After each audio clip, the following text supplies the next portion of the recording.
اليوم راح احكي لكم حقائق صادمة عن النيل ميوسن، وهل لازم تستخدموه او لا، يجيب نتيجة لو مجرد ضجة، وشنو علاقة السنيل ميوسن او هلام الحلزون بالجلايكوليك اسيد. وقت القصة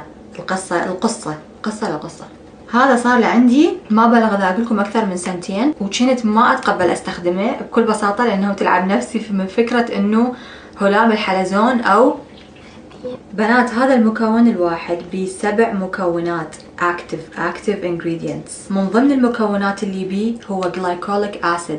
الجلايكوليك اسيد يطلع لك بشرة جديدة حرفيا. بي هيلورونيك اسيد، الهيلورونيك اسيد يرطب.